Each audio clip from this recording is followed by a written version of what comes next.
del mismo sistema HACCP, ¿de acuerdo? Hemos barrido un poquito de las VPNs y algunos programas operativos estándares también, ¿sí? Eh, el día de hoy nos vamos a enfocar en cómo planear y cómo ejecutar un sistema HACCP, ¿cierto? Solo recordemos, en la sesión de ayer, antes de continuar, antes de meternos de lleno a cómo crear este plan, eh, recordemos que dentro de los procesos que vimos el día de ayer, vimos un proceso de refrigerados, ¿se acuerdan? Eran pescados refrigerados y congelados. Vimos un proceso farmacéutico también. Y en ambos casos, obviamente, han implementado sistemas HACCP. Recordemos que lo que hacemos es para prevenir que existan peligros que puedan generar contaminaciones. Hablamos de tres tipos de contaminaciones: físicos, químicos y biológicos, ¿sí? Y obviamente lo que queremos aprender hoy es un poquito más de la metodología enfocada en estos pasos científicos, ¿de acuerdo? Que nos van a permitir a nosotros reducir los riesgos posibles, ya sea de puntos de control o de puntos críticos de control, que es lo que vamos a diferenciar el día de hoy. Bien, el objetivo de esta sesión está enfocada a que ustedes tengan el conocimiento, obviamente, del marco, ¿de acuerdo? Y que tengan un entendimiento total del sistema HACCP, ¿de acuerdo? En esta industria. Nosotros hemos estructurado, vamos a tocar tres puntos, son tres bullet points importantes. El primero es cómo vamos a preparar una implementación de un HACCP. Seguramente a algunos de ustedes les va a tocar implementar en una fábrica donde no existe, muy bien, y quieren ir a otro nivel, este, para tener mayor valor, mayor reconocimiento y mayor seguridad también de los clientes o consumidores, ¿sí? Segundo punto va a ser la identificación y los análisis de peligros. Vamos a explorar qué técnicas existen para esto, para identificarlos, cómo los analizamos y finalmente cómo determinamos cuáles de aquellos peligros que vamos a enlistar son calificados y reciben esta etiqueta de puntos críticos de control o llamados PCCs, ¿cierto? Dependiendo de la industria en donde estén, pueden encontrarlos como PCC o CCPs, por sus siglas en inglés. ¿Bien? Ok, entonces son tres pasos mayores para poder nosotros hacer una implementación de HACCP efectiva. Bien, lo primero obviamente es avanzar con la formación del equipo. ¿Por qué? Un equipo HACCP tiene la funcionalidad, primero, de que pueda atacar con conocimientos de diferentes dimensiones, desde el área productiva, desde el área de calidad, desde el área de mantenimiento, desde el área de innovación incluso, o del área de desarrollo de productos, eh, todo lo correspondiente a qué peligro podría ocurrir, ¿bien? Que ponga en riesgo finalmente la seguridad alimentaria hacia el consumidor o el cliente intermedio. Entonces, es súper importante que este equipo tenga ciertos rasgos. El primero está enfocado en contar con diversidad de conocimiento, ¿bien? Lo segundo es contar con liderazgo suficiente y robusto también. Cuando hablamos de liderazgo, no hablamos solamente que tengamos conocimiento de la operación, sino estamos hablando eh, de esta habilidad adicional que hace que la gente pueda hacer que las cosas pasen, de acuerdo, que puedan liderar cambios como tales, o que incluso puedan generar y sostener cambios en el tiempo, en el proceso, o en este caso, estamos hablando de crear análisis. ¿Con qué finalidad? Crear rutinas, crear métodos y definir mecanismos de control que permitan reducir los riesgos que obviamente el proceso en el cual ustedes quieran implementarlo pueda ser afectado por un peligro físico, químico o biológico. Finalmente, la formación del equipo no solamente basa con que las personas de diferentes áreas funcionales sean unos expertos en lo que hacen, en lo suyo. No solamente basta con que haya un buen liderazgo del equipo, sino también que tengan la capacitación necesaria. Cuando hablamos de implementación HACCP, estamos hablando de que el equipo reciba un taller, un diploma, tal como ustedes que están hoy en esta sala y en este foro. Bien, lo que buscamos es que entiendan el por qué hacemos las cosas más que solo entender el cómo lo hacemos, ¿sí? Y ese es el reto en cada sesión con ustedes. Muy bien. ¿Qué más? Cuando hablamos de descripción de producto, es súper importante que nosotros eh, sepamos a qué nos referimos cuando estamos haciendo la preparación del HACCP. ¿Qué significa? Cuando hablamos de las características del producto, estamos hablando de el nombre del producto, el nombre comercial, ¿de acuerdo? Y el nombre que estamos registrando, obviamente en el registro sanitario, los ingredientes que estos estemos tocando, las características físicas y químicas, los métodos de procesamiento, indicarlos en el envase, hablar del método de envasado y almacenamiento e incluso distribución. Bien, esto está enfocado más que todo no para que esté en el envase, sino es cómo empezamos a escribir el producto con el cual vamos a hacer el análisis de peligro.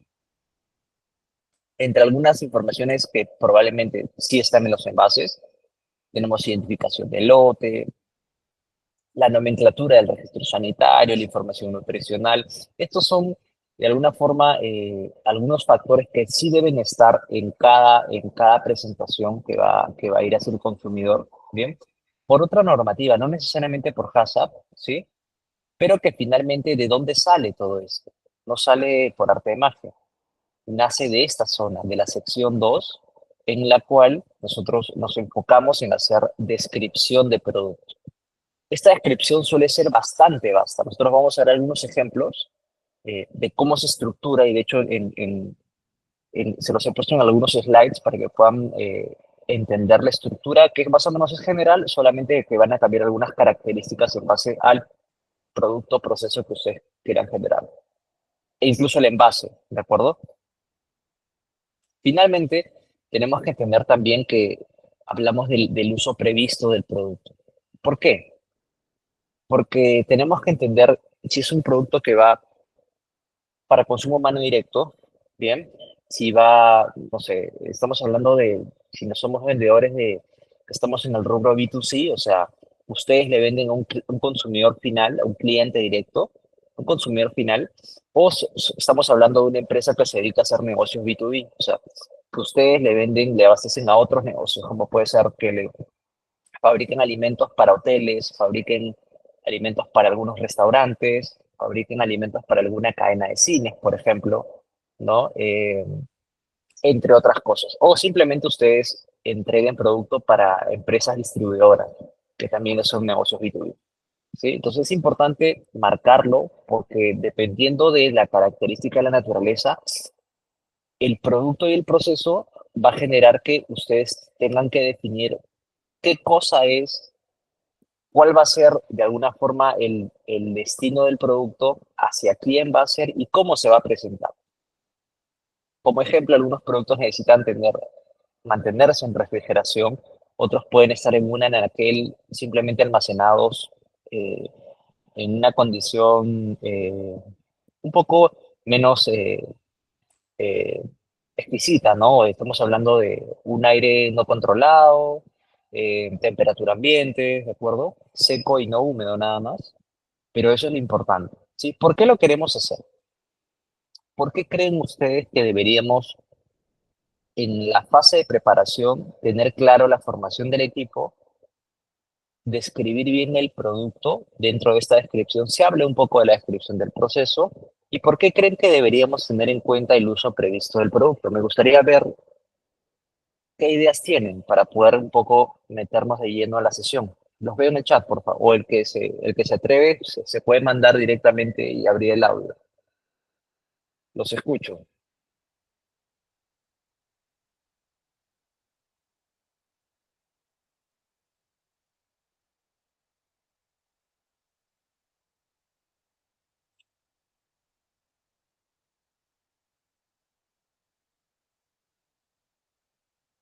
Vale, Raúl lo dice por trazabilidad. Válido. Es una opción. ¿Qué más? ¿Qué más dicen las 181 personas que están en la sesión?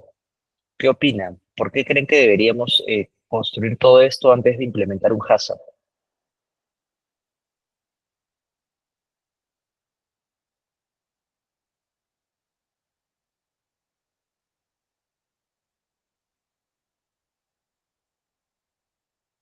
Bremen nos dice para garantizar la inocuidad del producto. Por supuesto, por supuesto. Finalmente, recuerden que lo que HACCP quiere es diseñar un sistema que prevenga eh, peligros, ¿cierto? Y la finalidad obviamente va a ser garantizar inocuidad. Otros compañeros nos dicen asegurar la calidad de inocuidad, por supuesto, por supuesto. Saber los mecanismos del deterioro del producto. Así es, Brisset, buen punto, buen punto. Mira, Tania le da un enfoque un poco más a nivel de proceso macro, ¿no? Primero se debe planificar, organizar, etcétera, y luego finalmente ejecutar. Correcto, en verdad todas las opciones que están colocando son correctas, son válidas. Sí, me llevo un poco el punto que menciona Brisset, saber los mecanismos del deterioro del producto. Nosotros tenemos que primero describir el producto a la naturaleza, cuál es el método de conservación que éste va a tener. Primero, cuál es el método de extensión de la vida útil, si es que es un producto de larga vida, o cuál va a ser el método de almacenamiento, si es un alimento fresco.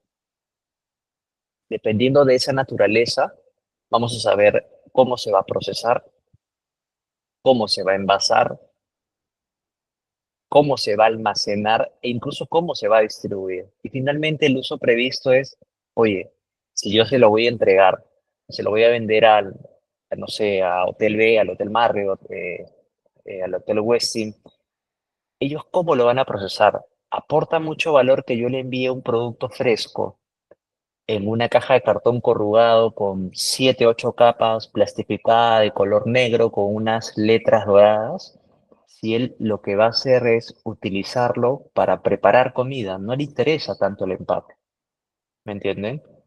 Entonces, por eso es súper vital que ustedes tengan en cuenta describir bien el producto, sus métodos de cómo se van a procesar, cómo se van a envasar y almacenar, y finalmente el uso previsto.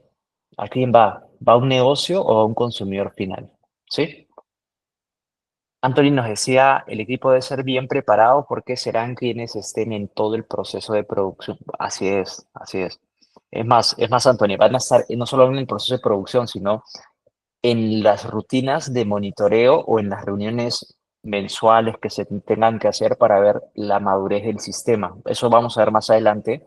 ¿Cómo se integra este método que nació en los 60 cómo hoy usando metodologías de mejora continua y metodologías de agilidad podemos hacer que este sistema se vuelva más robusto y funcione, sea más potente, no sea como simplemente un sistema para cumplir una regulación, ¿de acuerdo? Sino ir más allá respecto a eso.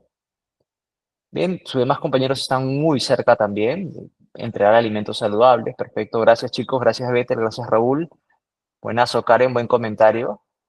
Inocuidad y obviamente esté libre de cualquier peligro. A prevenir los peligros, buenazo, Grisette. Exacto.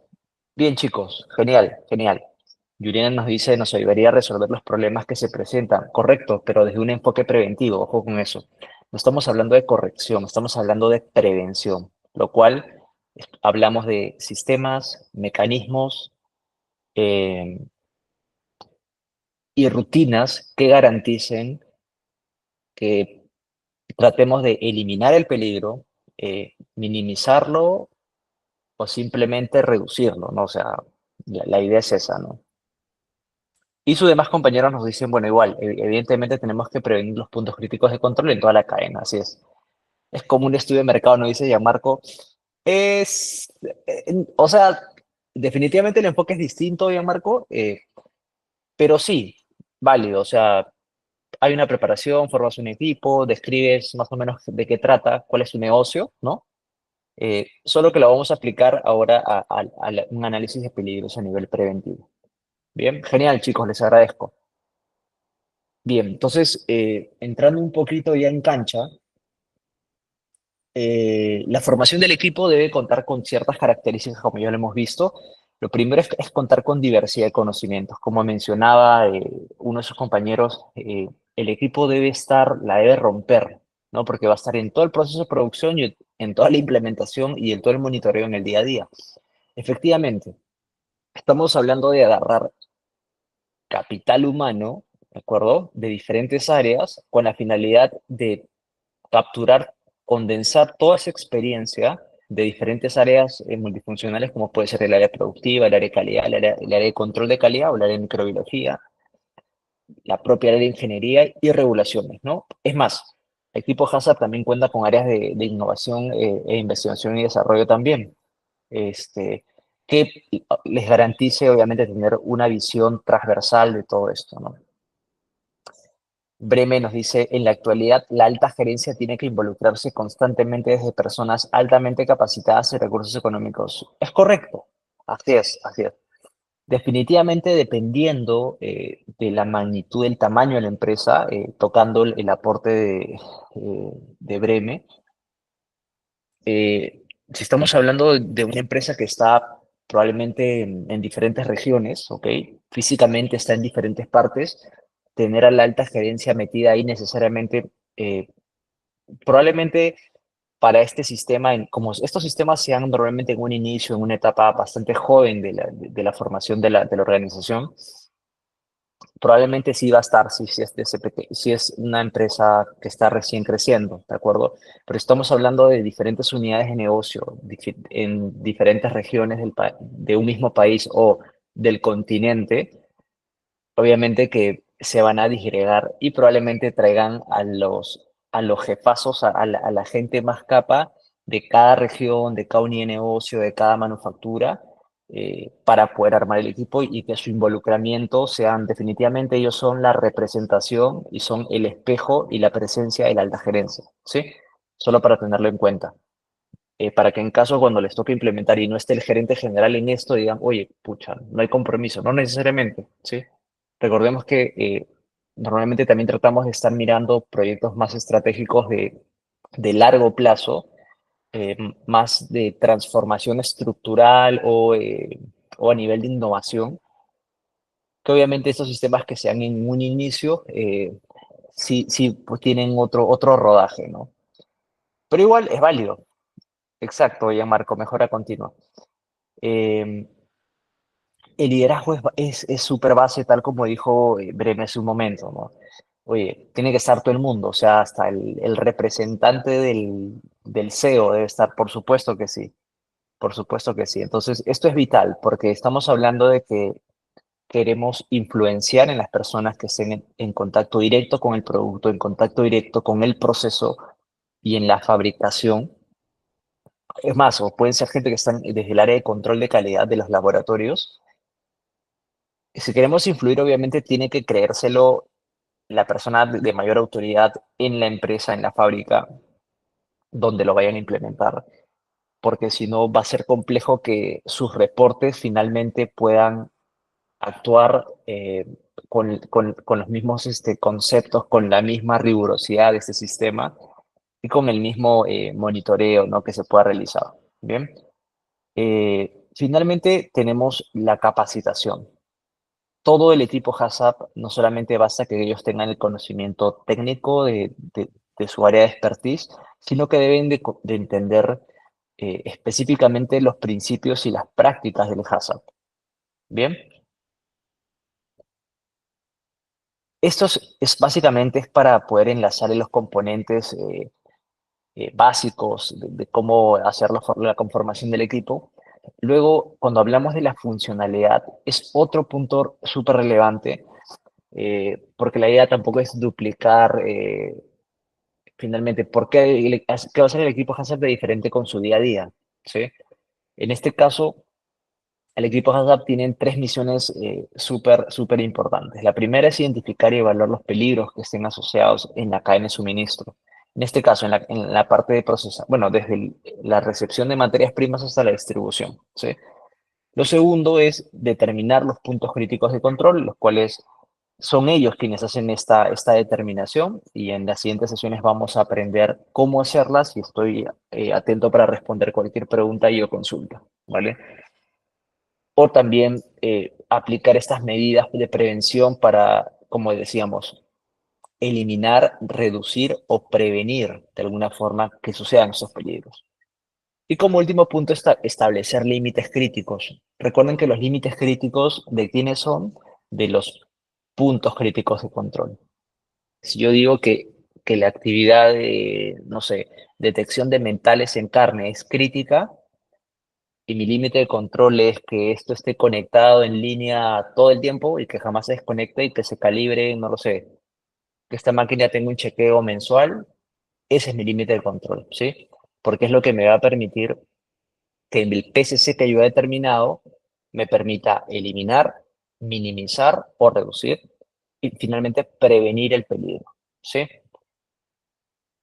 La idea de establecer límites críticos, como pueden entender, es también aplicar diferentes tipos de rutinas o procedimientos de monitoreo, aplicar algunas acciones correctivas, eh, como acciones correctivas ya predispuestas dentro del plan HACCP. Vamos a ver más adelante. ¿Para qué? Para que cuando durante el proceso un PCC salga de este límite crítico, hayan acciones correctivas concretas y sea un conocimiento muy condensado para que los líderes del proceso puedan actuar en ese momento, ¿sí? Recuerden que el objetivo del HACCP es que no llegue un producto que pierda inocuidad o que no sea alimentariamente seguro al consumidor. Entonces, detecto rápido, actúo y no permito que esto pase a mayores, ¿de acuerdo? Y finalmente, tenemos que contar con sistemas de verificación y de documentación, como decían algunos de sus compañeros, eh, que nos permita también ganar la trazabilidad y otras características, ¿sí? Kevin nos dice que el equipo sea multidisciplinario, ¿es correcto? Por supuesto que sí. Brenda nos mencionaba prevenir los puntos críticos de la cadena alimentaria y prevenir el deterioro físico, químico, biológico. Es correcto, Brenda.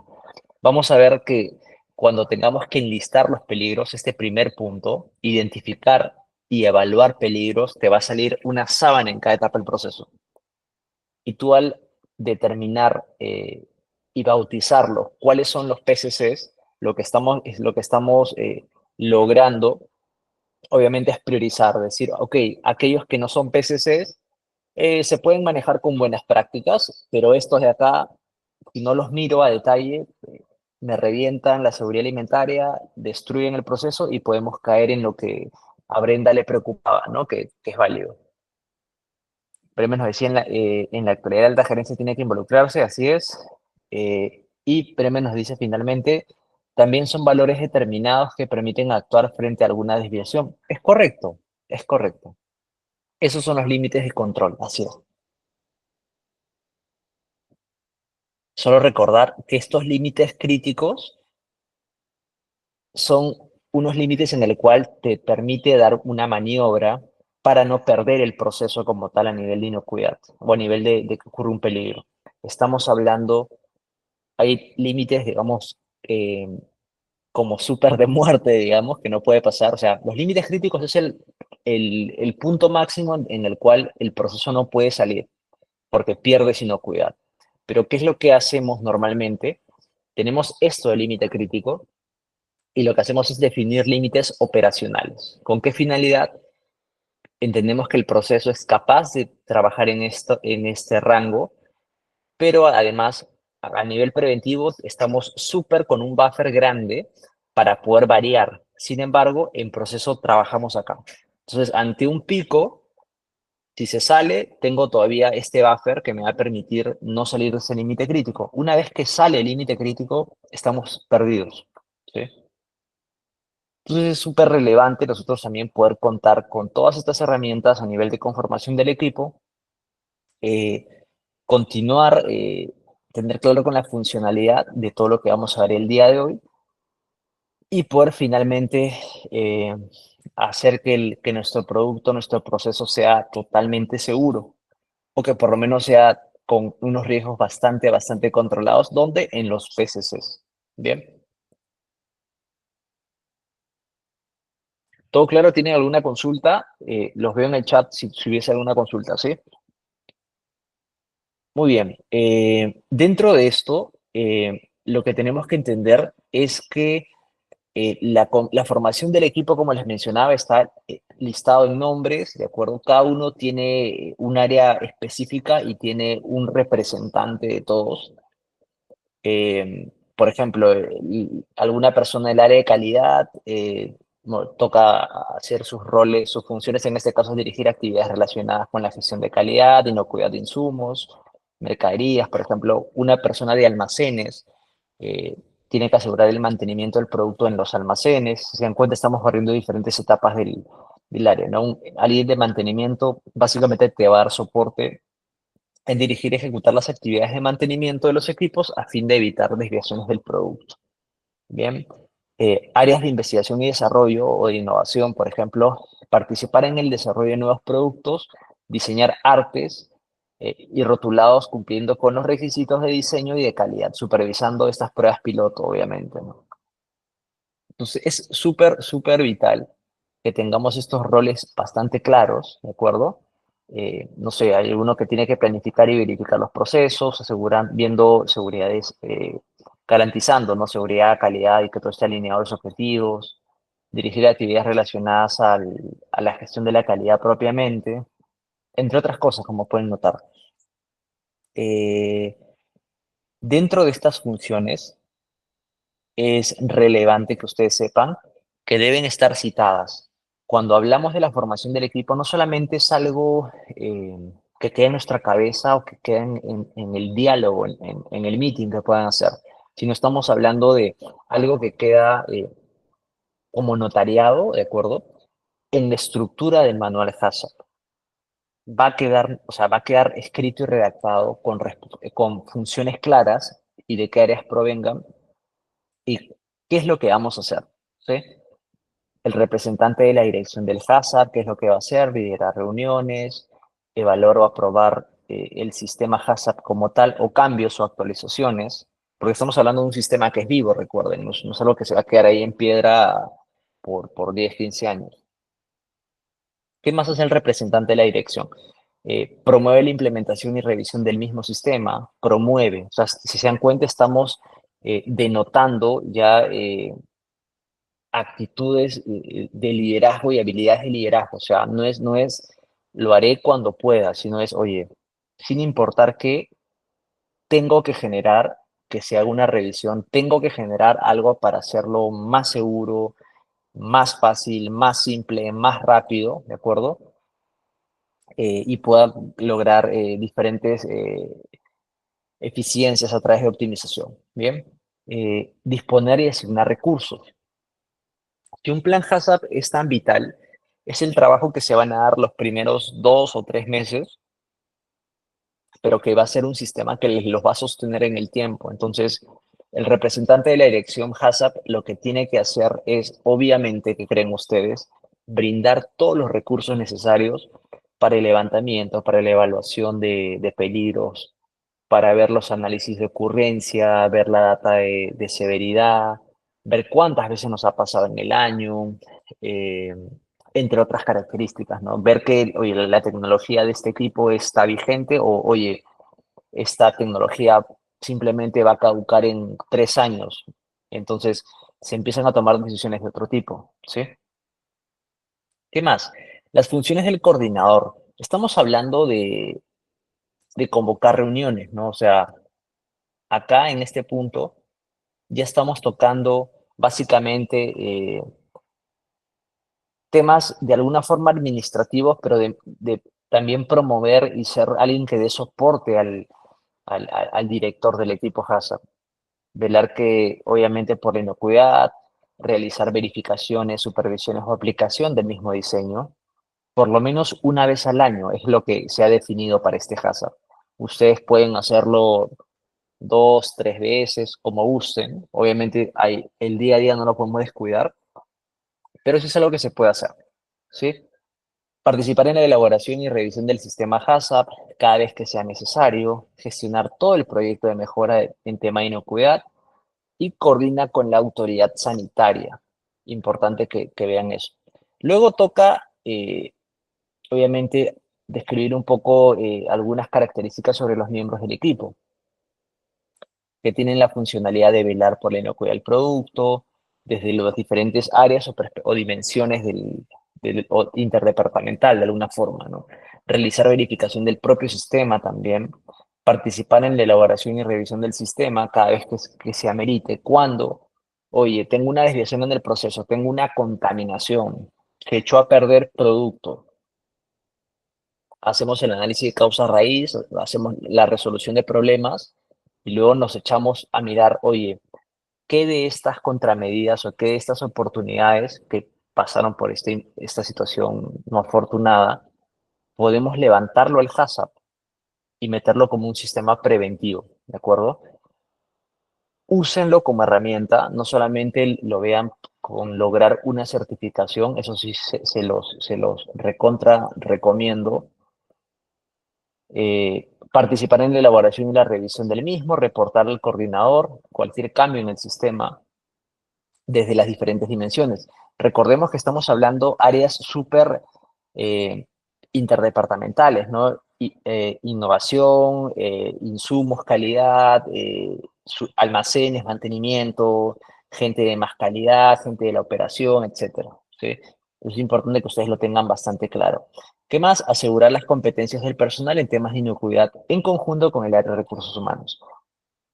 Es ilógico que nosotros pensemos, chicos, en que esto simplemente sea por una iniciativa personal. Está bien que sea un aprendizaje individual, pero eh, tiene que estar esto también integrado con el área de recursos humanos, ¿sí? Para que lo tengan en cuenta.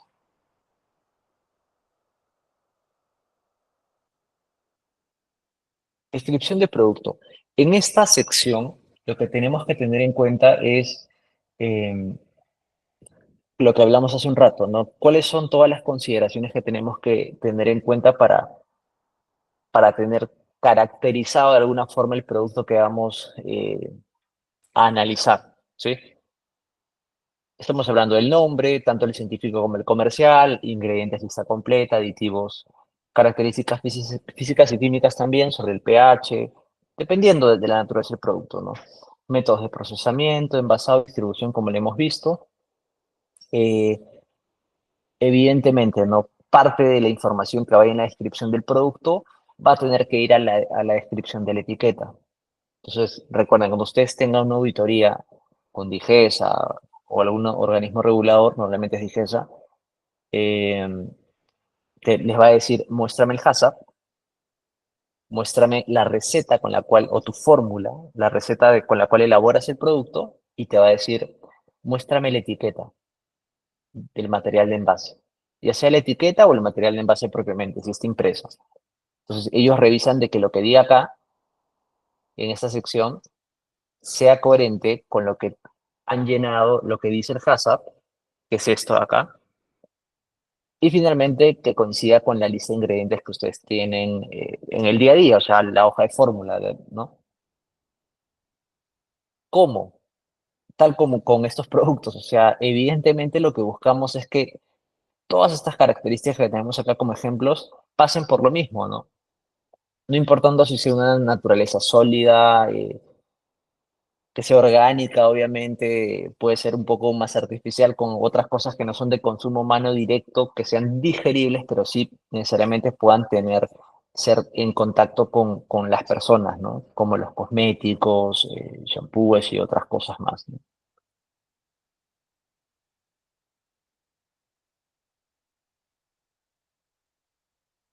Un modelo de cómo debemos llevar esta descripción de producto es la que tenemos acá. El nombre del producto, descripciones físico-químicas de alguna forma, ¿no? Cantidad de sólidos, vitaminas, qué es lo que lleva, la marca, eh, hacer una descripción de los ingredientes con los nombres acorde con lo que la autoridad recomienda y con las descripciones o las abreviaturas que están en Codex también, ¿no? que es con lo que van también en el llenado de envases. Los registros sanitarios, etcétera, características físico-químicas como les mencionaba, otras características o entender el tipo de muestreo que hay dependiendo de la naturaleza del proceso, el nivel de aceptación o rechazo, formas de consumo, miren, agitar antes de consumir, mezclar una parte de la leche con una parte igual de agua hervida, refrigerar después de abrir el envase, producto a ser consumido por el público en general para mayores de 36 meses, o sea, de 3 años para arriba, y diferentes cosas, ¿no? Miren, el envase, el embalaje, las presentaciones en las que están, el tratamiento de conservación, estamos hablando de condiciones de almacenamiento, oye, te dice menos de 32 grados, limpio y seco. Una vez abierto, te recomienda refrigera, vida útil, 6 meses, y otros requisitos más que también te hace referencia, ¿sí? Entonces, eso es algo que lo tenemos que tener en cuenta. Para este es un producto bebible lácteo. Vamos a entrar a mirar ahora un producto, un yogurt, por ejemplo. Entonces te habla de la materia que es acidificada, etcétera, cómo se hace, con qué especies de fermentos lácticos, muy similar al anterior, ¿no? Los ingredientes que llevan, con, cada uno tiene un registro sanitario específico, lo mismo, cómo se hace, te dice cómo consumirlo, listo para consumir, te dice. Empaque, vasos de poliestireno azul extruido se lleva en lámina de papel, etcétera. Como se pueden dar cuenta, esta es la información más relevante que ustedes van a tener que construir cuando elaboren su manual Hazard, porque esto es lo que este es como una característica mínima que se lo van a pedir sí o sí, ¿sí? Luego tenemos que hacer un desarrollo del diagrama de flujo. ¿Por qué tenemos que hacer un desarrollo del diagrama de flujo? Porque es una forma de un solo vistazo por entender cómo es este proceso, ¿sí? Normalmente vienen, bueno, auditores pueden ser ingenieros, pueden ser microbiólogos, biólogos, pero vienen de esa formación. Entonces, de alguna forma, el diagrama de flujo es una herramienta visual que permite a alguien no experto en este proceso muy específico, puede entender cuál es la secuencia de pasos ordenados, diferenciando los PCCs de actividades, operaciones, entre otras cosas, ¿no? Bien marcada la fase de recepción de materiales o materias primas, los procesamientos, los envases, embalajes, empaques o almacenamiento también, ¿sí? Entonces, vital es eh, que el diagrama esté mapeado, obviamente, esté construido para entender bien el desarrollo de este plan HACCP, porque esta es la única forma en que no solamente el auditor que no conoce tu proceso puede entender el manual y el proceso como tal, sino que también los miembros del equipo. Estamos hablando de áreas que no necesariamente están relacionadas con la operatividad. Tenemos innovación y desarrollo, tenemos otras áreas que no necesariamente van a poder aportar de la misma forma, ¿no? Alguien de almacenes no necesariamente va a conocer con la misma expertise que alguien de la parte de operaciones.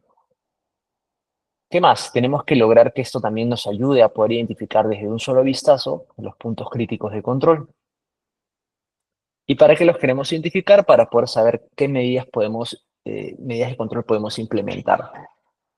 Componentes claves de este diagrama de flujo, obviamente, tiene que estar muy marcado estos bullets, la recepción de materias primas desde el inicio, como tomar, o sea, la idea del diagrama de flujo es tomar el end-to-end, desde la recepción de las materias primas, los almacenamientos preliminares, el procesamiento como tal, donde se da la transformación, la extensión de la vía útil, o simplemente el acondicionamiento para poder eh, dar el- las condiciones para que ya sea un alimento fresco pueda entregarse al consumidor directo o a un negocio, ¿no? Ya sea un B2B o un B2C. ¿Cuál va a ser el tipo de envase? Y finalmente la distribución. Recordemos que en la descripción previa hablábamos de la distribución y saber cuál va a ser el uso final de esto, ¿sí? símbolos que normalmente se utilizan en los diagramas de flujo, lo puse un poco muy general, estoy seguro que muchos de ustedes pueden conocer de esto y la deben romper, pero igual lo puse como un concepto. Este símbolo obviamente se usa para inicios o fines de proceso. En este caso estamos hablando de líneas de flujo. Nos dice el sentido en el cual va el proceso. Un diagrama de flujo normalmente va de la parte superior hacia abajo, ¿no? De la parte más alta y va avanzando el proceso hacia abajo. Puede extenderse o ramificarse hacia los costados, pero la continuidad siempre es hacia adelante. O sea, el avance en este caso se representa hacia abajo, ¿sí? Esta estamos hablando de entradas o salidas, que pueden ser lectura de datos, impresiones, cualquier tipo de información de ese tipo. Estas cajas se usan para ver procesos como tal. Obviamente estamos hablando de transformaciones donde se añade valor. Y estos rombos estamos hablando de decisiones. Para, obviamente, analizar alguna característica, ¿no? Que amerite agregar o en todo caso que sea algo relevante para la continuidad del mismo, ¿no? Les voy a mostrar unos ejemplos de algunos procesos de la industria cárnica, por ejemplo, cómo fabricar salchichas. Ya, entonces, juntos me gustaría que me sigan en esta parte para ver estos bullets que hablamos. Hablamos de 5 bullets: la parte de recepción, la parte de almacenamiento, la parte de procesamiento, el envasado y finalmente la distribución. ¿Sí? Es lo que tenemos que poder mapear acá.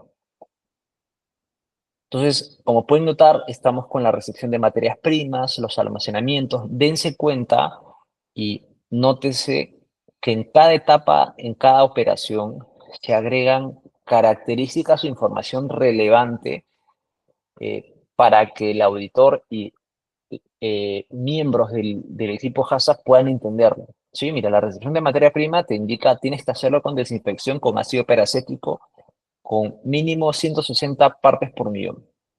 El almacenamiento debe estar a una temperatura de la carne fresca entre 0 y 5, y si vamos a almacenar carne congelada entre -20 a -18 grados.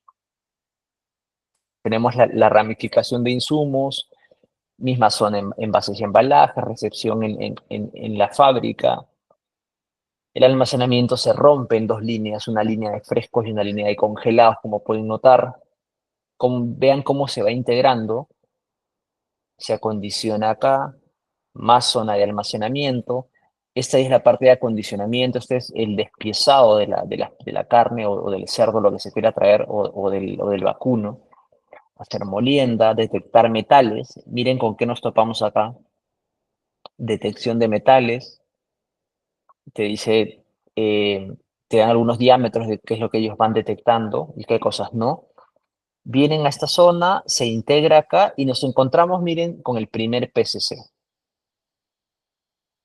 Pesado de ingredientes, y acá la parte más crítica dentro de una salchicha es la dosis máxima de nitritos. Este es un conservante de carne.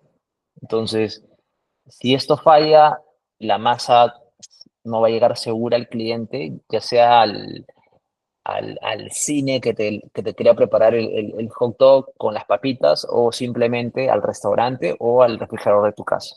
¿De acuerdo? Luego continúa esta fase, hidratación de tripas para hacer la embutición. Luego pican la mezcla, hacen la embutición, sigue marcando características, si se dan cuenta. Hacen el torcido, o sea, una vez que las tripas son llenadas, se hace el giro para que se vuelva más compacta de alguna forma.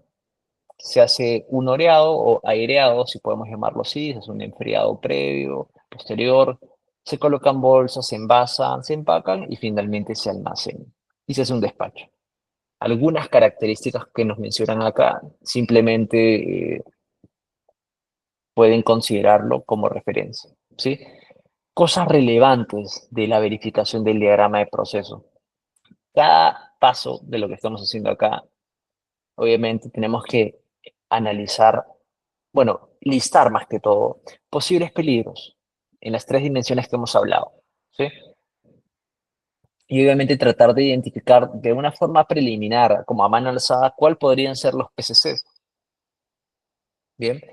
Lo otro es que este diagrama debe ser revisado y validado por todo el equipo. No puede solamente ser hecho por la gente de mantenimiento, no. O sea, absolutamente debe ser visto por todos para el total entendimiento y con los diferentes conocimientos que tengamos, se mapeen diferentes tipos de riesgos que pueden ocurrir, ¿sí?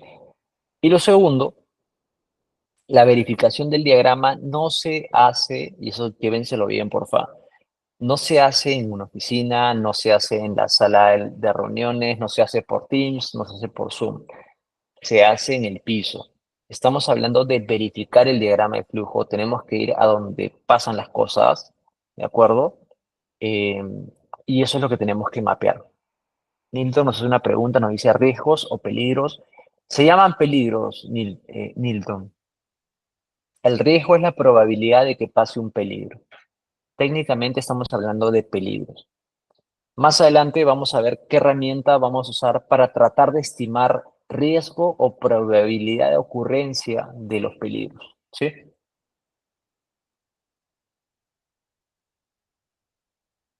Bien, ¿tienen alguna duda adicional, además de la que Milton nos hizo? O me escriben en el chat, porfa, si todo claro hasta ahora, si no, para continuar, ¿sí? Bien. Eh, otro caso adicional, me gustaría que vean acá, vamos a ver el de una leche fermentada, ¿de acuerdo? Un proceso súper diferente.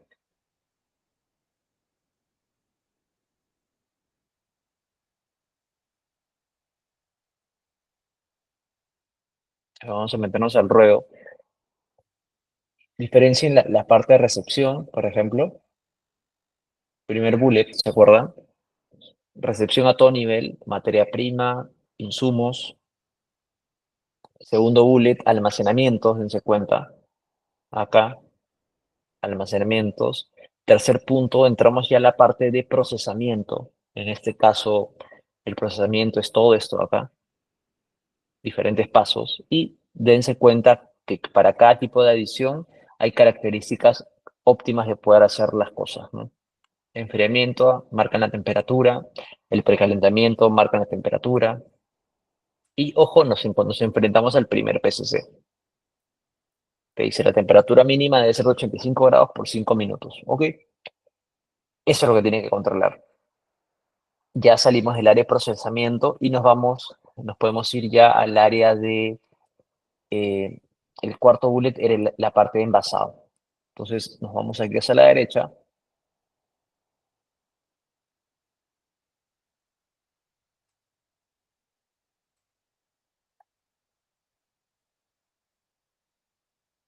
y acá está el área de envasado.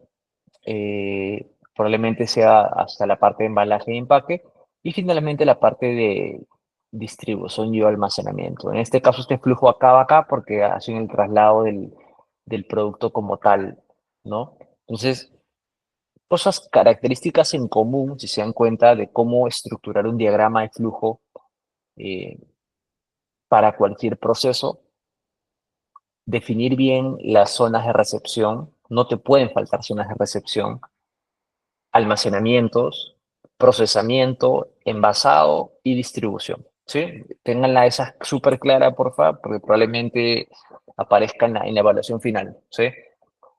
¿Qué más? Obviamente que cada este paso debe ser analizado como peligros, tal como en el caso anterior, y eso tiene que ser revisado y validado por el equipo, ¿sí? Para ver cuán preciso es. Ahora, esta revisión, esta precisión de lo que querramos hacer, tiene que hacerse en el piso, en el proceso como tal. ¿Qué es lo que puede pasar? Un proceso normalmente tiende a cambiar, ¿sí? Y por naturaleza, al igual que la entropía, tiende a desordenarse por naturaleza, ¿sí? Tal como pasa con una persona.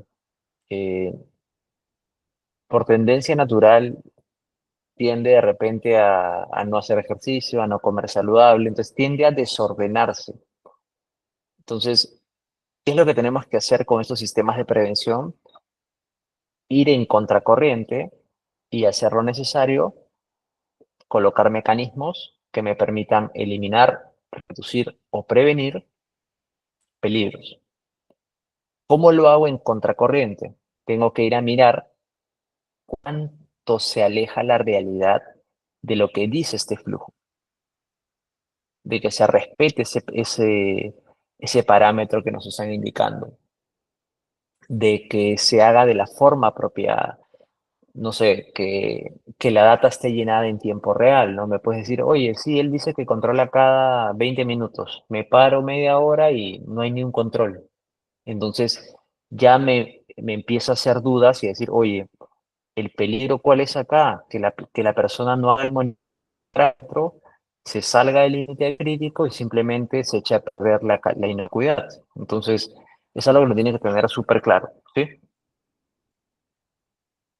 Les he dejado otro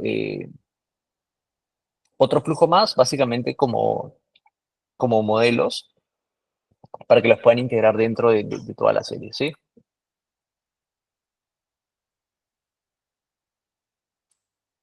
Paso importante, vamos a aprender a identificar y hacer los análisis de peligros.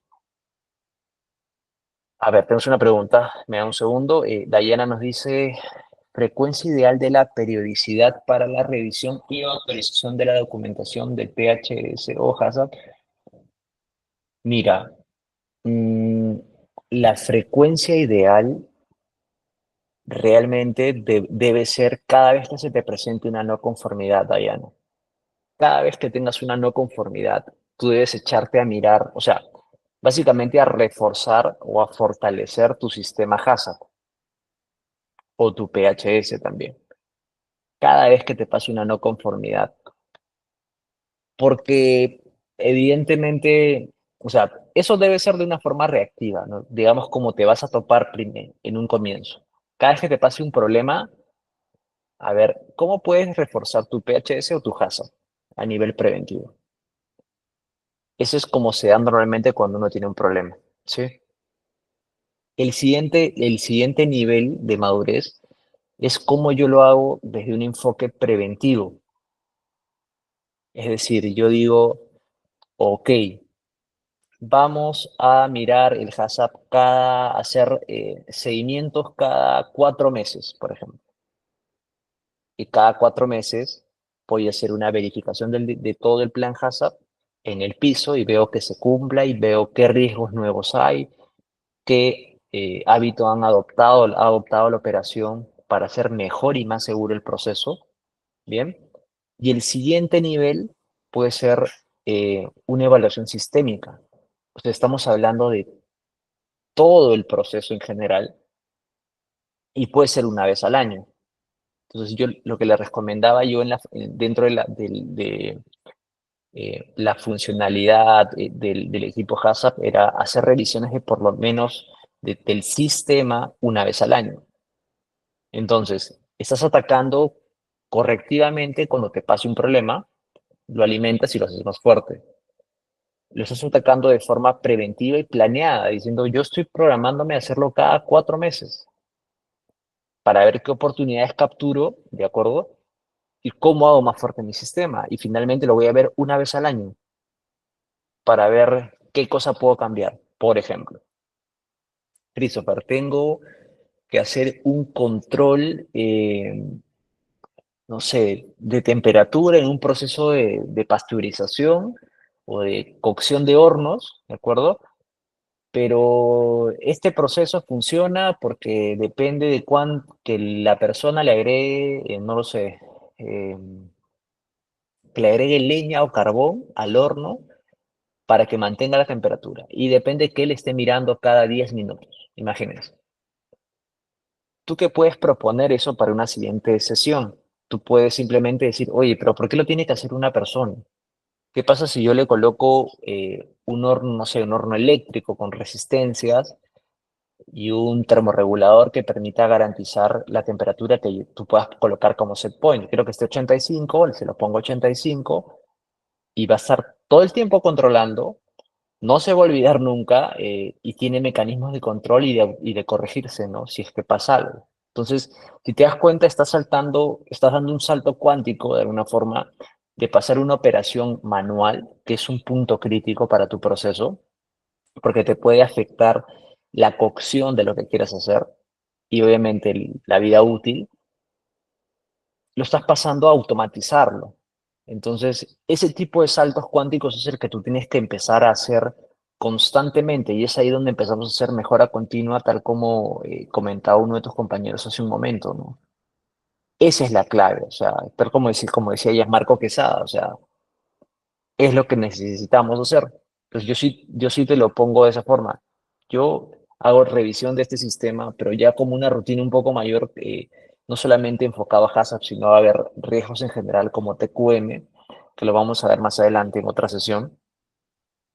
Yo sí, en mi experiencia, te puedo recomendar que hagas qué cosas puedes capturar como mejoras cuando tengas una no conformidad de cualquier índole, ¿de acuerdo? En una inspección de infraestructura, en una inspección o simplemente en un no conforme, en un producto que no puede ir a la venta, definido cada 3 meses o 4 meses un chequeo de tu sistema o de alguna línea priorizada que golpee mucho el negocio y de forma anualizada mirar todos los sistemas, en general, todas las líneas en general todas las líneas productivas, ¿no? Acuérdate que una fábrica puede tener 6, 8 o 30 registros sanitarios y cada una tiene una especificidad, un riesgo diferente. ¿Sí? Gracias por la pregunta, Diana. Vale, vamos a identificación de riesgos, perdón, de peligros, identificación y análisis de peligros. Dentro de la identificación de peligros, como mencionamos,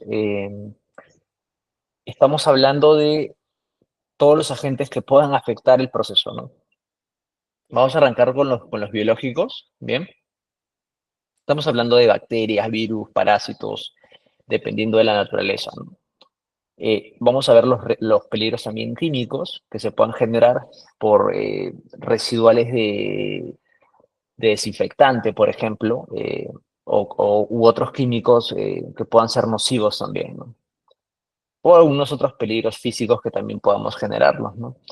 Como restos de hueso en la industria cárnica, restos de metal podrían ser también, por eso que hay detectores de metales, ¿sí?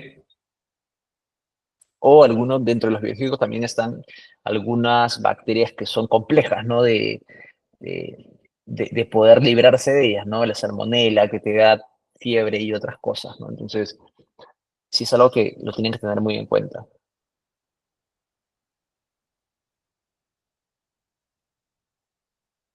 Esperen un segundo.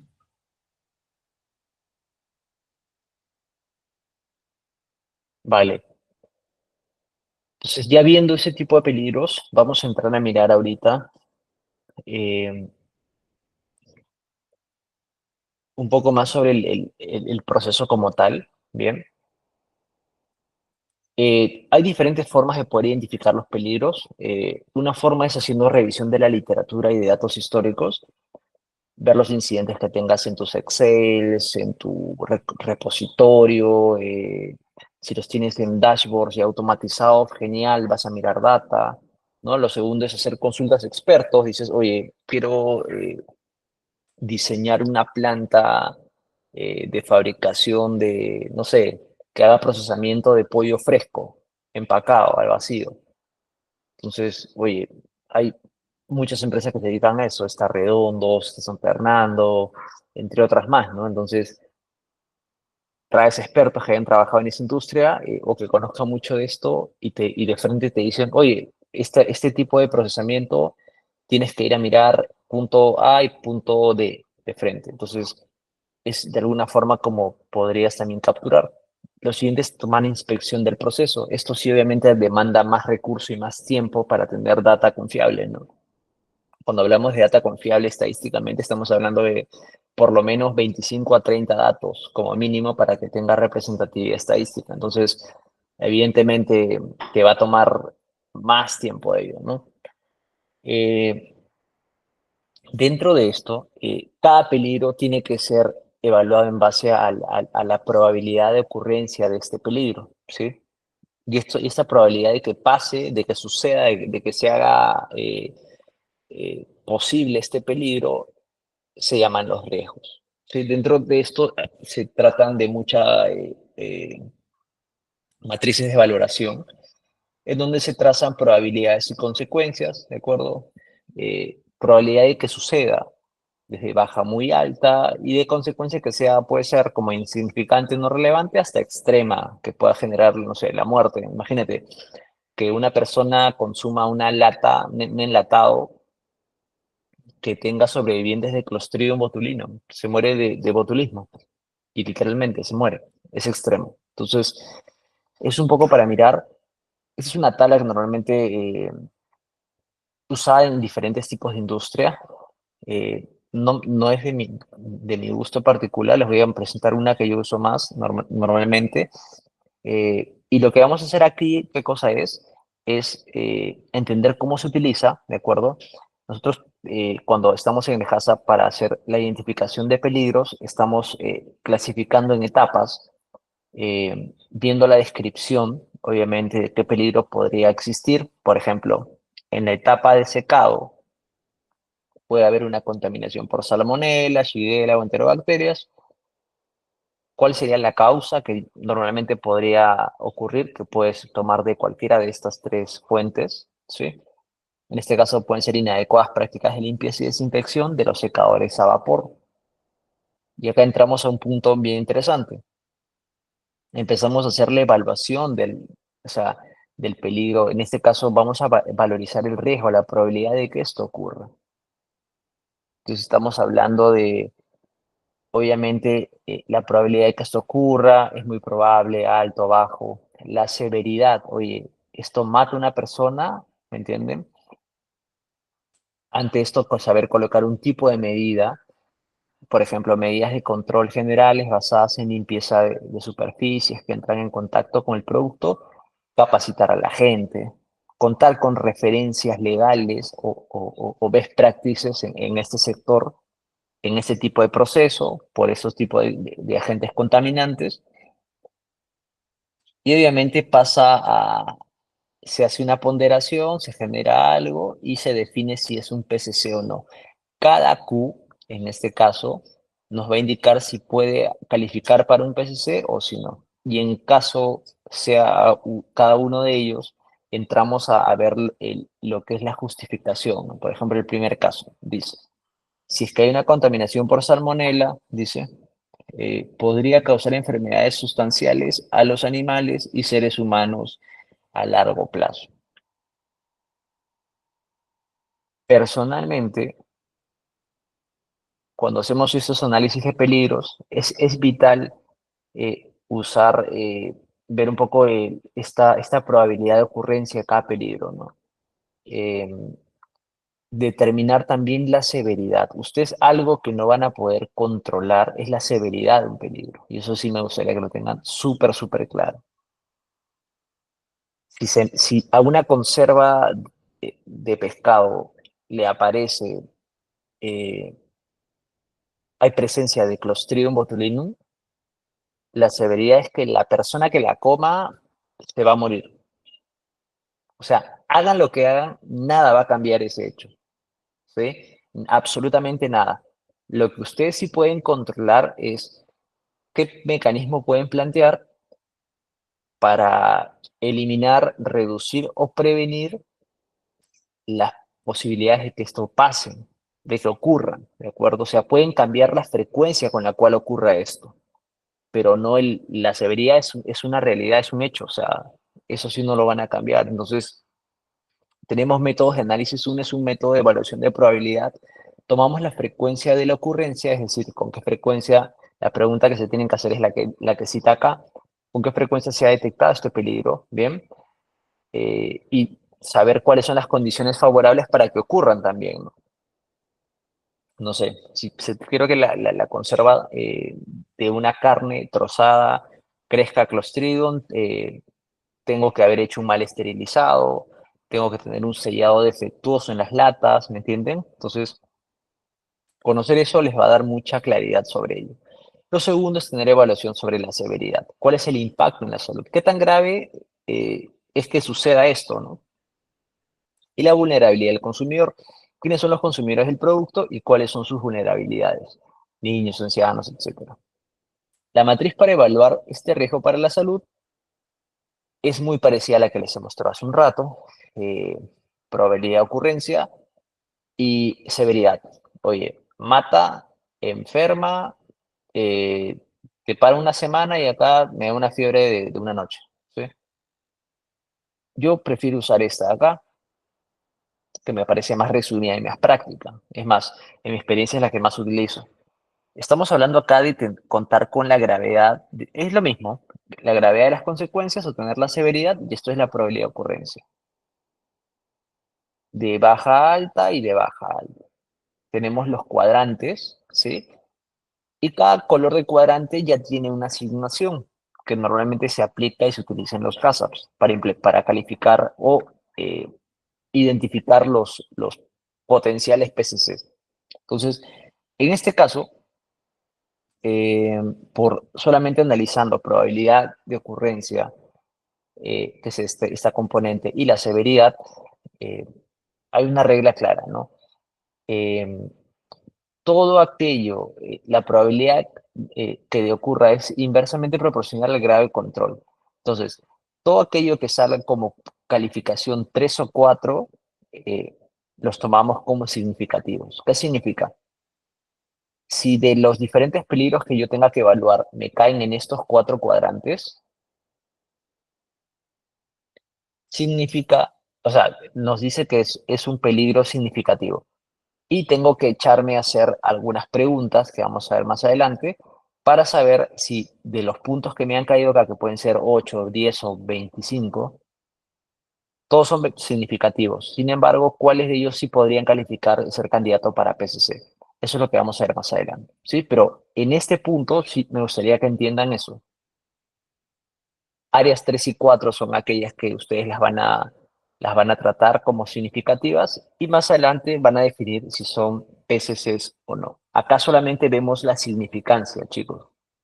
Entonces tenemos probabilidad, gravedad, evaluamos el riesgo, sacamos el número. Si no es significativo, ¿qué pasa? No es PCC. Recuerden que nosotros estamos hablando de prevención, estamos buscando que nos acerquemos a ver cuáles son los PCCs para que nos permitan tener mayor control y mayor palanca sobre nuestro proceso. Bien, ¿qué pasa si me topo con un proceso en el cual sí es significativo? ¿Sí? Que sea significativo necesariamente hace, a ver, si un peligro es significativo, necesariamente lo hace un PCC. No, correcto. Buenazo, Anthony, súper atento. Esa es una fija para el examen. No, porque nosotros tenemos que hacer una serie de preguntas, un árbol de preguntas para hacer la determinación de PCC. Por eso es que algunos, ¿qué pasa? Basta que tengas el primer no en las preguntas que vamos a ver más adelante. Si tienes el primer sí, ok, pasas a la siguiente. Basta que tengas un primer no, automáticamente queda descalificado. No es un PCC, ¿sí?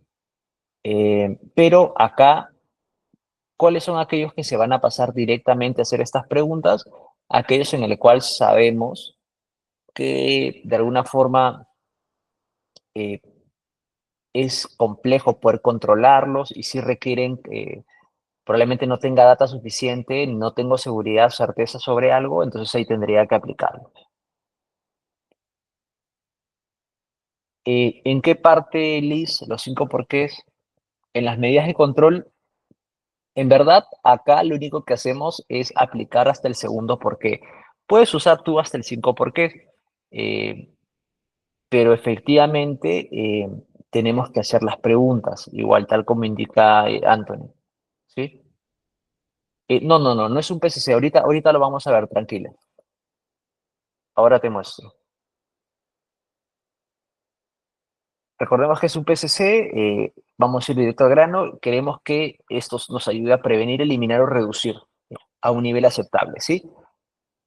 Esto obviamente tiene que estar basado en evaluaciones de medidas de control, si yo tengo medidas de control o no, y ver los árboles de decisión. Eso es lo que hemos revisado. Recordemos que 3 y 4 son significativos, no necesariamente que sean significativos los ACPCC. ¿Cómo sabemos esto? Primero, si cuentan con medidas de control, y si no cuentan con medidas de control, podemos echarnos a mirar acá el árbol de decisión, que vamos a verlo más adelante. Entonces, esas son las 4 preguntas que ustedes se tienen que hacer para recién saber si es un punto crítico de control o no. Primero, el proceso que ustedes están mirando, ¿existen medidas preventivas de control? Si la respuesta es sí, te vas a la pregunta 2, ¿sí? Si la respuesta es no, la pregunta te dice, ¿se necesita control en esta fase por razón de inocuidad? Si la pregunta es no, no necesito, paras, no es un PCC. Si te dices, oye, sí, yo sí necesito tener un control por inocuidad, entonces modificas la fase o proceso o producto y regresas de nuevo a eso. Hasta que digas, ¿existen medidas de prevención? Sí, sí necesito, ok. Defino la medida de control en mi proceso y continúo la pregunta. Ya estando en la pregunta número 2, nos quedamos y dice, ¿ha sido la fase específicamente concebida para eliminar o reducir a un nivel aceptable la posible presencia de un peligro? Si la pregunta es sí, si me ha permitido eliminar o reducir a un nivel aceptable, se convierte en un PCC automáticamente. ¿Por qué, chicos? Porque si esto falla, si el control que yo he puesto para que me elimine o reduzca a un nivel aceptable el peligro falla, nadie más lo va a parar en el proceso. Y si falla eso, no hay ninguna barrera que me proteja hacia adelante. Entonces simplemente el producto va a salir dañado, no va a salir no cumpliendo la seguridad alimentaria y por eso se vuelve un PCC. ¿Sí? Pero vamos a hacer un caso en el que no sé, que la respuesta sea no. Oye, no, no elimina ni reduce un nivel aceptable. Ok, entonces no es un PCC. Podría producirse una contaminación con peligros identificados superiores a los niveles aceptables o podrían estos aumentar a niveles inaceptables. Obviamente, si la respuesta es no, no podría suceder algo peor, no es un PCC y también paras. Pero si te dice, oye, si yo no hago algo y si esto no lo mejora, sino por el contrario, lo empeora, es un sí, pasas a la pregunta número 4 y acá el tema es simple. eh, te dicen si es que se eliminarán los peligros identificados o se reducirá su posible presencia a un nivel aceptable en una fase posterior. Si posterior a ese proceso ya no hay nada, o sea, no hay nada que lo pueda reducir o eliminar, también vuelve a ser un PCC. Entonces, y si sí lo hubiera, obviamente no es un PCC y ahí paras y te quedas. Entonces, esta es digamos, el árbol de decisión que ustedes van a tener que forzar aquellas operaciones en la cual no tengan medidas de control o sea, medidas preventivas para controlar ese punto. Y si no hay nada más que lo controle posterior a ello, simplemente ya lo pueden. Ahora, si me dices, oye, pero la medida de control es una automatización y tal, ok, no es un PCC entonces, o sea, el proceso está controlado solo, entonces tienes PLC, tienes rangos, tienes diferentes herramientas, en ese caso ya no aplicaría, ¿me entiendes? Entonces, la forma de cómo usar este árbol, chicos, es primero, identifico la significancia, si tienen calificación 3 o 4, hago, obviamente, si esta tiene un mecanismo preventivo y sé por seguridad, conozco el proceso y digo, oye, después de ese punto nadie para y se malogra la inocuidad, si estoy seguro de eso, ok, lo hago PCC. Si tengo dudas, solo si tuviera alguna duda y sé que crea o no que el mecanismo de control preventivo me va a salvar, me echo acá a mirar el árbol de decisión, ¿vale? Igual, si tienen alguna consulta, me la hacen en el chat, por favor. Este, pero esa es la forma de poder empezar a colocar, ¿vale? el establecimiento de los límites críticos. ¿De qué sirve que yo define un PCC si no voy a colocarle límites? Entonces, acá viene el punto. La forma de poder presentarlos en sus líneas es marcando la etapa en la cual ustedes están definiendo que está el peligro, definir cuál es el tipo de peligro, si es biológico, físico o químico. En este caso son biológicos los tres. Enumeras y obviamente nominas los PCCs, PCC 1, 2 y 3, y defines el límite. Este límite es definido obviamente técnicamente y es validado. Entonces dices, oye, yo la esterilización de esto debo hacerlo 118 grados por 5 minutos. La pregunta sería, oye, Christopher, pero ¿cuál va a ser mi rango operativo? ¿Se acuerdan? El umbral está acá, pero operativamente yo puedo decir, bueno, chicos, operativamente vamos a estar trabajando entre 122 grados y 120. Ok, entonces voy a estar siempre arriba de esto. Entonces, el momento en el que baje, yo tengo que definir una contramedida potente que me permita tomar acción. Ahora, dentro de este límite, el monitoreo tiene que estar claro el qué, cómo, dónde, la frecuencia y quién lo va a hacer. Los monitoreos, la lectura del programa, cómo lo va a hacer visualmente, transcribiendo un cuaderno, dónde en un registro, la frecuencia, cuando va a tener que levantar la máquina, y cada hora de funcionamiento, quién lo va a hacer el operador, la acción correctiva en caso pasare algo malo, baja programa para intervención de máquina, proceder con la limpieza y levantar programa nuevamente. O sea, si es que incumple mi rango operativo e incluso incumple mi rango mínimo de límite crítico, tengo que proceder de una forma, tengo que escribirlo y finalmente, ¿dónde voy a registrar esto? ¿Vale?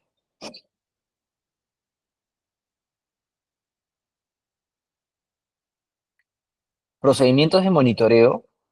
En este caso, obviamente, ya habiendo definido el PCC, la etapa y el peligro, y el límite de control, el límite crítico, podemos crear un sistema de vigilancia de cómo hacerlo. Entonces, es una forma práctica de decirle a la gente, esto puede ser automatizado, puede ser una toma de muestra, o sea, que no tenga posibilidad de errores y que no tenga posibilidades de errores en la lectura, ni en la toma, ni en la captura de la muestra. Y simplemente se empiezan a aplicar acciones y registros que pueden ser digitalizados o simplemente en papel o físico. ¿Sí? Recuerde de lo que hablábamos ayer, en medio de auditorías se pueden hacer con papeles físicos o papeles digitales. Lo que necesitamos es que la información sea de fácil acceso, esté al alcance en caso de una consultoría externa, que sea fidedigna, obviamente, para que ustedes lo puedan trabajar. ¿Sí?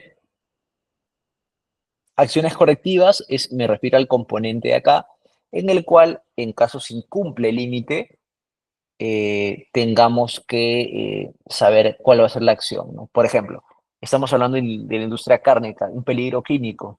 Estamos hablando de exceso de dosis de nitrito de sodio. Este es un PCC. ¿Por qué? Porque si es que agregan más, nada de lo que haga en el proceso va a eliminarlo, lo va a corregir. Entonces, ¿el límite cuál sería? Que la dosis de nitritos máximo esté expresado en esta cantidad, no puede superar los 200 miligramos por kilo. Y acá lo que como acción correctiva es el ingeniero comunica para el bloqueo de producto elaborado. Si se dan cuenta, no está permitiendo que salga al mercado y que llegue al consumidor. Y envía para análisis de nitritos residual que esté a menor a 80 partes por millón y determinar el destino del producto. O sea, le está diciendo para bloquea porque nada de lo que haga, si es que supera este valor, lo va a poder consumir una persona. Y simplemente el producto no sale, se va a la basura. Entonces, dependiendo de la naturaleza, obviamente puede manejarse, puede realizarse, ¿no? Sin ninguna forma. Anthony nos decía, también debería de ingresar radiológico y alergeno. Es un buen punto. Mira, los alergenos, Anthony, estamos hablando de características que pueden manejarse con buenas prácticas. Ahora, si estás hablando de un proceso que es o sea, que va a un público, a un segmento, una planta donde no se hace nada de alergeno, lo cual es bien raro hoy en día. Eh, simplemente son plantas muy sofisticadas que vayan a un público como celíacos, que no pueden consumir nada absolutamente sin gluten, sin nada de esas cosas. Puede ocurrir también, pero en este caso si es algo que no se puede controlar o haces una línea fija dedicada a eso para que no tengas que colocar un PCC para que no metan alergenos, que es raro. Lo normal es que para esta característica hagas una línea dedicada y una planta y una manufactura súper específica para que no puedan entrar a ese detalle, ¿sí? El radiológico, en este caso no, en este caso no. Y nos dice Anthony, por ejemplo, si hablamos de pescado histamínico, ese sería un peligro químico, no sería un peligro biológico. Ese tipo estamos hablando de temas químicos. Por ejemplo, en pescado, obviamente, que esto supere este nivel estamínico va a generar alergias, y es más, algunas industrias ni te lo van a recibir. Sí lo puedes hacer. El tema es, como no es reversible, podrías tú generar alguna característica. Podría ser un PCC, podría ser un candidato a PCC. Normalmente no, es más que todo una consecuencia del proceso. Tu PCC debería ser una característica que te permita a ti controlar durante el proceso, ¿de acuerdo? Ahora, si este nivel histamínico tú lo mides al final del proceso, no te sirve de nada. Si lo mides en la entrada, probablemente sí te pueda servir. Y si eso te asegura que hacia el final del proceso puedas controlarlo y simplemente mm, puedas prevenir y reducirlo, genial. Si fías con eso, sí podría ser un candidato, ¿no? Bien, lo siguiente es ver la parte de documentación, chicos. Eh, obviamente, tener bien el cumplimiento, tener transparencia de la trazabilidad, como mencionaron sus compañeros también, hablar sobre la mejora continua. Y dentro de los beneficios, obviamente, tenemos el tema de responsabilidad, capacitación, certificaciones, bien, gestión de crisis, en caso tengamos que enviar data crucial, como les digo, la información puede ser a nivel físico o digital, no hay ninguna norma que hoy nos diga o nos pida que tenga que ser netamente físico, más que todo hoy hablando de procesos de agilidad y de transformación digital, se trata de que todo lo tengamos disponible a la mano, ¿sí? Documentación de registros, tipos clave, bueno, contar con ese tipo de registros para los PCCs, registros del monitoreo, de acciones correctivas o las SACs, las famosas SACs, ¿no? Solicitudes de acciones correctivas, registros de las verificaciones que se hagan, capacitaciones también y documentación de los procedimientos y protocolos. Recordemos los principios que hemos barrido, vamos a irlo desarrollando más adelante, ¿vale? Y contar también con toda la información que hemos barrido, ¿no? Formar a los equipos, describir el producto, elaborar el diagrama, verificar el diagrama, realizar los análisis y determinar los PCCs. Bien, como conclusiones, lo que podemos ver es que obviamente la preparación, tal como mencionaron ustedes también en los comentarios, debe ser esencial para poder tener un sistema implementado con éxito. Eh, ¿Qué más? Esta identificación de peligros es un paso a paso y debe ser un tema súper revisado por todo el equipo para que no se pase ningún peligro posible, ¿sí? Usen esta matriz para evaluar probabilidad y severidad, recuerden, y sobre esto, obviamente, que les permita poder diferenciar, notar si hay significancia y no tienen data y saben y tienen dudas, pueden entrar al árbol de preguntas y poder determinarlos, ¿sí? Importante es tener en cuenta que el PCC es fundamental para hacer gestión preventiva de peligros en el proceso de producción. No sirve mucho medir algo al final del proceso cuando ya no tienes palanca de cómo controlarlo, ¿de acuerdo? Y por ello estos PCC son tan fundamentales que deben ser monitoreados y ajustados continuamente para mantener efectividad. Hemos tocado temas de la implementación. que debe ser continua. La mejora continua de este sistema debe ser vital para que ustedes puedan tener un proceso y una manufactura con seguridad alimentaria validada, ¿cierto? Finalmente tenemos temas de capacitación también y revisión regular de este sistema para que puedan adaptarse en medio de los cambios del proceso a los cuales se enfrenten y aparezcan nuevas oportunidades o probabilidades de ocurrencia de algunos peligros, puedan ustedes ajustarlos y ponerles cabos eh, cuando se generen, hacerlo de una forma preventiva, como les mencionaba, cada 3 o 4 meses en mi experiencia, y tomar una revisión sistemática de forma anual. Y finalmente, sin documentación y registros transparentes y fidedignos, va a ser complejo que ustedes puedan hacer evidente que ya pueda hacer registros digitales o físicos que el sistema esté funcionando, ¿vale? Te dejo algo de la referencia que está lista y disponible para construir este material. Y nada, chicos, era eso básicamente en la sesión de hoy. Atiendo una consulta más que viene el chat de Miguel. Dice, buenas noches. Lo que pasa que se debe de colocar en la etiqueta si está dentro de los peligros, inclusive ya son 7, nos indica la ABRC, así es. Por eso es que ya existen otras normas más detalladas. Es correcto, Miguel. Justamente por eso. Realmente la normativa, como les decíamos, el HACCP es un sistema de peligros en general que arrancó en los 60. De hecho, ha sido un sistema que nos ha abordado y ha abordado la creación de diferentes normas, la ISO 22000, entre otras más. O sea, hasta el mismo códex lo ha incluido. O sea, es como una buena matriarca de todo esto. Pero nada, es una buena base para empezar a crear procesos y ya con eso ustedes pueden ir armando la seguridad, otras normativas mucho más complejas dependiendo del cliente al cual también ustedes tengan, ¿no? En realidad tiene que ser acorde a eso, ¿no? Y eso.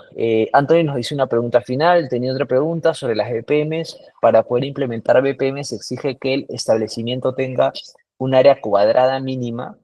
Por ejemplo, un establecimiento de 50 metros cuadrados que se dedican a envasar harina puede implementar BPMs. Es un buen punto. Las BPMs bueno, son programas prerequisitos. Lo que tienes que hacer, tienes algunas normas técnicas peruanas para diseñar plantas y fábricas, consultas con ello, o sea, con este documento y puedes resolver cualquier duda. Definitivamente, puedes tomar la norma técnica peruana o algunos decretos supremos que también te recomienden eh, dimensionamiento, ¿no? Que estamos hablando de regímenes de seguridad, de giro de maniobra y entre otras cosas, ¿vale? Eso sería todo de mi parte, chicos. Les agradezco por el día de hoy. Las dejo con la licenciada igual para cualquier consulta adicional al respecto. ¿Vale?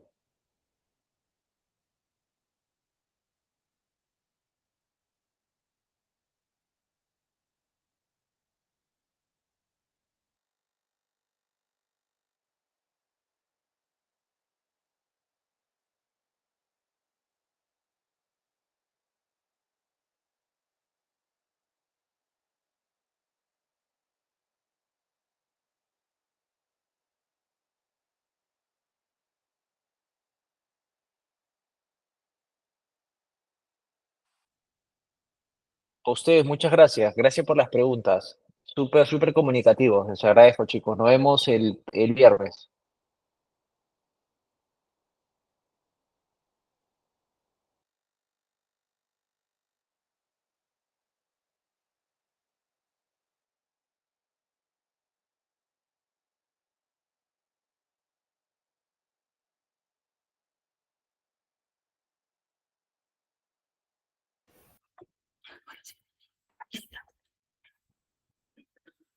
Hola, hola, ¿qué tal? ¿Cómo están? Muy buenas noches, estimados profesionales. Bueno, agradecer realmente pues la ponencia del ingeniero Christopher. Les saluda al ingeniero Hugo Bedón. Yo soy el gerente comercial de Elevate Perú Y para mí es un gran gusto el tenerlos a cada uno de ustedes. Hemos tenido más de 200 participaciones de diferentes profesionales a nivel nacional y para mí realmente es importante y es resaltante también agradecer su puntualidad a cada uno de ustedes y por supuesto también su permanencia. Recordemos que entre los sueños y la realidad existe un ingrediente principal, estimados profesionales, que es la determinación. Y agradezco esa determinación por parte de cada uno de ustedes, el poder estar presente en vivo en estas sesiones, en este diploma de especialización